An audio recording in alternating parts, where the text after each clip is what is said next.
ये कि पूरा शहर जान जाएगा कि मस्क नहीं मस्त ही असली रॉकेट मैन है। साइंटिस्ट रॉकेट लेके आया। ये कितना ऊपर जाएगा? सर इसका कुल वजन 20 किलोग्राम है, जिसमें से 10 किलोग्राम का बारूद इसको ऊपर ले जाने के काम आएगा। इसको डिजाइन ऐसे किया है कि हर सेकंड 1 किलोग्राम बारूद जलेगा, जो 250 न्यूटन का थ्रस्ट जनरेट करेगा। मैं सब समझ गया। रॉकेट पे ग्रेविटी की वजह से 200 न्यूटन का फोर्स नीचे लगेगा और थ्रस्ट की वजह से 250 न्यूटन का ऊपर, तो कुल फोर्स ऊपर की तरफ 50 न्यूटन होगी। F is equal to mass into acceleration से एक्सेलरेशन आ जाएगा 5/2 मीटर पर सेकंड स्क्वायर। अब क्योंकि बारूद 10 किलोग्राम है, जो हर सेकंड 1 किलोग्राम जलता है, तो ये एक्सेलरेशन 10 सेकंड तक लगेगा। इक्वेशन ऑफ मोशन में वैल्यूज रख के एलन मस्क ने डिस्टेंस निकाल लिया 125 मीटर। लेकिन सर इसमें एक गलती है। हाँ पता है। अभी यहाँ थ्रस्ट तो खत्म हो गया, पर मोशन की इस इक्वेशन से अभी भी रॉकेट के पास 25 मीटर पर सेकंड की वेलोसिटी होगी, जिससे ये 31.25 मीटर और ऊपर जाएगा, यानी कुल 156.25 मीटर। मस्त ने आओ देखा न ताओ और रॉकेट लॉन्च कर दिया।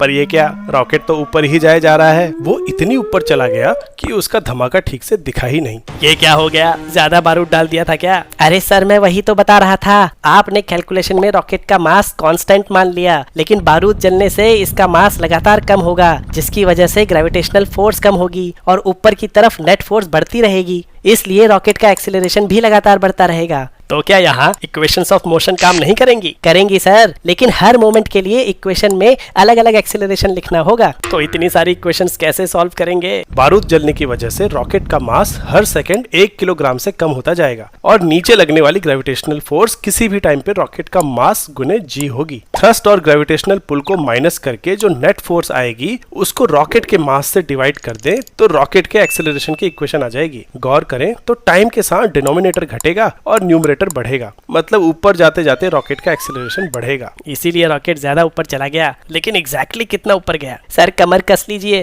कैलकुलस इस्तेमाल होने वाली है। डिस्टेंस से पहले वेलोसिटी निकालनी होगी फर्स्ट इक्वेशन ऑफ मोशन से, जिसको ऐसे इंटीग्रल फॉर्म में भी लिख सकते हैं। अगर एक्सेलरेशन कांस्टेंट है तो ये इक्वेशन नॉर्मल इक्वेशन में कन्वर्ट हो जाएगी, लेकिन हमारे केस में एक्सेलरेशन टाइम का फंक्शन है और इनिशियल वेलोसिटी 0 है, इसलिए वेलोसिटी की ये इंटीग्रल इक्वेशन बनेगी। अब इस इक्वेशन को अगर लॉन्च के टाइम से किसी भी टाइम t तक इंटीग्रेट करें तो हमें रॉकेट की उस टाइम पे वेलोसिटी मिल जाएगी और इस वेलोसिटी को फिर से इंटीग्रेट करके रॉकेट की हाइट आ जाएगी। क्योंकि बारूद 10 सेकंड तक जलेगा तो यहाँ t को 10 रख के रॉकेट 10 सेकंड बाद कितना ऊपर गया और वहां उसकी वेलोसिटी कितनी होगी, दोनों निकाल सकते हैं। रियल लाइफ में चीजें इतनी कॉम्प्लिकेटेड क्यों होती हैं? लेकिन ये भी तो देखो कि अगर इंटीग्रेशन आता है तो रियल लाइफ की कितनी प्रॉब्लम्स सॉल्व कर सकते हैं। क्या तुम ये इक्वेशन सॉल्व कर सकते हो?